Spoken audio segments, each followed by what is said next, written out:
जय हिंद जय भारत। आप देख रहे हैं अजय भारत मीडिया, जहां हम उठाते हैं जनता की आवाज। द्रोणाचार्य कॉलेज के सभागार में जिला रेड क्रॉस सोसाइटी के सचिव विकास कुमार के मार्गदर्शन में ड्रग अब्यूज एवं इलिसिट ट्रैफिकिंग विषय पर जागरूकता कार्यक्रम का आयोजन किया गया था, जिसमें कि रेड क्रॉस सोसाइटी गुरुग्राम की ओर से आयोजित हुए इस कार्यक्रम में मुख्य अतिथि के रूप में द्रोणाचार्य कॉलेज के प्राचार्य डॉक्टर वीरेंद्र अंतिल, विशिष्ट अतिथि के रूप में नागरिक अस्पताल गुरुग्राम के additional SMO doctor Arun Kumar Saini ने शिरकत की। देखिए ये खबर। धन्यवाद। जय हिंद।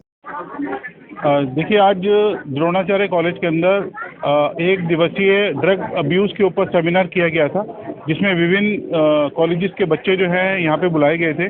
और हमारी इसके अंदर ये प्रयास था कि जो हमारे सरकार के द्वारा मुहिम चलाई जा रही है ड्रग अब्यूज़ को ख़त्म करने की, उस मुहिम को जारी रखते हुए रेड क्रॉस के द्वारा आज यहाँ पे लोगों को मोटिवेशनल प्रोग्राम का आयोजन किया गया, जिसमें विभिन्न वक्ताओं ने इसके अंदर पार्टिसिपेट किया।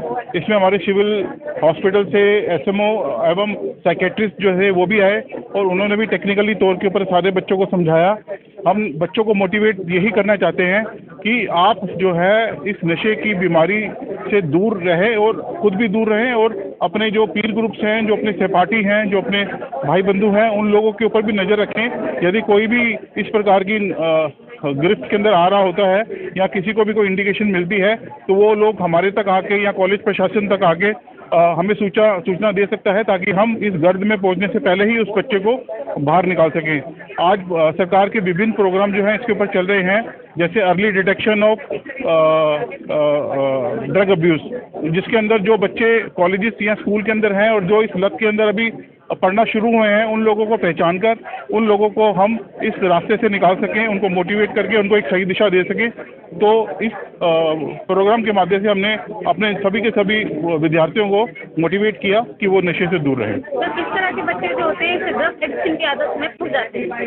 बच्चे बेसिकली जो थोड़ा सा जिनको मानसिक अवसाद होता है, डिप्रेशन के जो बच्चे होते हैं वो जल्दी उसमें बसते हैं। बाकी जिनके पीर ग्रुप अच्छे नहीं होते, जिनके दोस्त मित्र मंडली अच्छी नहीं होती, और जो मित्र मंडली जो है हमेशा उनको उकसाती रहती है कि आप नशे के लिए प्रेरित हो, चाहे वो सिगरेट के माध्यम से हो, चाहे वो अल्कोहल के माध्यम से हो, चाहे वो सूखे नशे के माध्यम से हो। यदि एक बार भी बच्चा अपने दोस्तों के कहने के ऊपर उसने वो शुरुआत कर ली तो वो फिर उस गिरफ्त के अंदर फंसता चला जाता है और उसको निकलने के अंदर बहुत समय लगता है।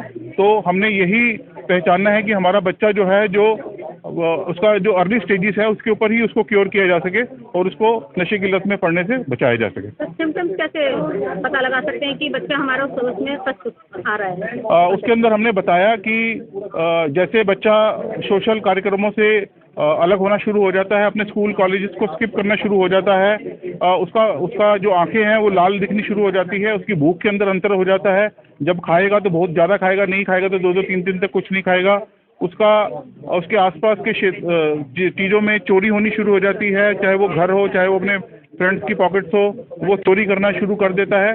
और इसके अलावा जो है उसके अंदर ऐसा बदलाव आता है कि वो उसको यही रहता है कि मैं अपने नशे की आपूर्ति कैसे करूं, वो उसका सिर्फ टारगेट वही रहता है।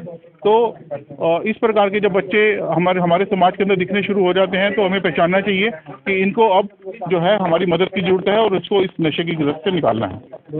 Thank you sir. आपका नाम जानना चाहिए। आज जो कार्यक्रम किया गया था किस उद्देश्य से किया गया था? मेरा नाम डॉक्टर विनय सैनी है। मैं सिविल हॉस्पिटल गुड़गांव में साइकेट्रिक मेडिकल ऑफिसर के तौर पे काम करता हूं। आज का जो प्रोग्राम है वो डिस्ट्रिक्ट रेड क्रॉस सोसाइटी और जो हमारे गवर्नमेंट कॉलेज गुड़गांव के जो है दोनों जो प्रबंधक समिति है उसके द्वारा एक नशा मुक्ति कार्यक्रम, मतलब कि बेसिकली जो आजकल के जो युवा हमारा जो है नशे से जो प्रभावित हो रहा है, तो एक हमारे युवा वर्ग के अंदर नशे के लेकर जो जानकारी और उनके एक जागरूकता फैलाने के लिए इस प्रोग्राम को रखा गया। तो ये प्रोग्राम उससे संबंधित था। तो किस स्टेज में उनको जानकारी मिल जानी चाहिए? देखिए, नशा जो होता है बेसिकली क्या होता है कि जो हमारा युवा वर्ग होता है, क्योंकि एक ऐसी अवस्था होती है, हमारी एक अवस्था होती है जिसमें जो युवा होता है वो नए नए एक्सपेरिमेंट या नए नए प्रयोग करना जो है वो चाहता है। तो इस टाइम पे हमें सही तरीके से अच्छाई और जो बुरा जो चीज़ है उसके बारे में हम डिफ्रेंशिएट नहीं कर पाते। तो कई बार फिर बच्चे जो है किसी दूसरे के बहकावे में आके वो गलत रास्तों पर चल पड़ते हैं, जिसमें नशा और क्राइम का भी एक रास्ता जनता है। तो जितना जल्दी जानकारी हो हमें इस तरीके जो है अपने युवा वर्ग को पहुंचानी चाहिए, ताकि वो शुरुआत से ही इस नशे की बीमारी से दूर रहें। सर जैसे कि आप आज कॉलेज में आई हैं, लेकिन हमने देखा है कि जो नशा यानी कि गंदा नशा करने वाले जो छोटे छोटे बच्चे होते हैं, जो झुग्गी झोपड़ी में रहते हैं या कूड़ा बीनने वाले होते हैं, वो भी अजीब तरह का नशा करके घूमते हैं। तो क्या जी, उसके बिल्कुल। लिए भी कोई प्रोग्राम चलाया जा रहा है आपके तरफ? जी बिल्कुल, देखिए बहुत सी ऐसी सरकारी संस्थाएं हैं और गैर सरकारी संस्थाएं हैं जो इस तरह के बच्चों, जैसे हम भी जो यहाँ के जो बाल कल्याण समिति हैं उनसे हम संपर्क में हैं। तो कई बार ऐसे कुछ बच्चे जो हमारे सिविल हॉस्पिटल में आते हैं, तो हम उन बच्चों को दवाइयों के अलावा काउंसलिंग प्रोवाइड करते हैं और हम ऐसी संस्थाओं से जो बच्चों की देखरेख करती है उनसे संपर्क करते हैं, ताकि उस बच्चों को उन माहौल से, उस नशे के माहौल से दूर किया जाए। तो ये इसमें सभी के जो प्रयास, सम्मिलित प्रयास जो है वही काम आते हैं, क्योंकि ये एक सामाजिक बुराई है। तो इसमें डॉक्टरों का भी रोल है, इसमें टीचर्स का भी रोल है, इसमें सरकारी और गैर सरकारी संस्थाओं सभी का रोल जो होगा, तभी हम जो हमारा देश है वो एक नशे से मुक्त होकर आगे बढ़ पाएगा। सर ड्रग एडिक्शन की काफ़ी वजह होती हैं, तो जी। ज़्यादा जो मेन वजह होती है वो कौन सी होती है? देखिए ड्रग एडिक्शन की जैसे मेन वजह होती है, एक तो जैसे बताया जेनेटिकल, अगर परिवार में किसी को जो ऐसे व्यक्ति रहे हैं जो नशा करते हैं, तो बच्चों में इस तरह के जीन्स आ जाते हैं कि वो नशे को बहुत जल्दी कैच कर लेते हैं। इसके अलावा एनवायरनमेंट का बड़ा रोल होता है। जो कुछ बच्चे ऐसे होते हैं जो शुरुआत से जो है, जिनको एक कह सकते हैं कि वो इमोशन, एक तरीके से उनको इतना इमोशनल सपोर्ट नहीं मिल पाता। जैसे कुछ परिवार जैसे उसके अंदर माता पिता आपस में झगड़ते हैं, तो बच्चों के अंदर एक इमोशनल इनसिक्योरिटी आ जाती है। तो फिर वो जो उनका जो एक डर जो पैदा होता है, वो फिर बच्चे उसको बाहर जाके नशे से दूर करने की कोशिश करते हैं। तो हमें अपने बच्चों से, जो माता पिता से मैं यही कहना चाहूँगा कि वो अपने बच्चों से जो है एक जो उनसे संवाद जो है वो कायम रखें।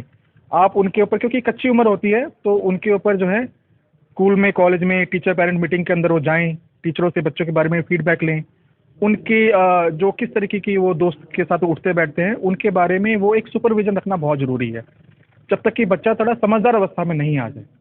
तो ये सब चीज़ें जो हैं बच्चों को नशे से फिर बचाती हैं।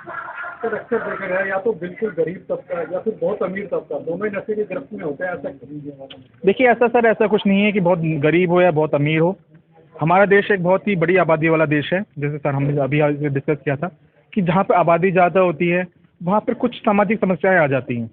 तो वहाँ पे जैसे कि बच्चों के ऊपर सुपरविज़न, वहाँ पे बेरोजगारी, वहाँ पे अशिक्षा, वहाँ पे गरीबी, ये सब चीज़ें जो होती हैं एक तरीके से व्यक्ति को सही गलत के फैसले ठीक से ना कर पाने के लिए प्रेरित करती हैं।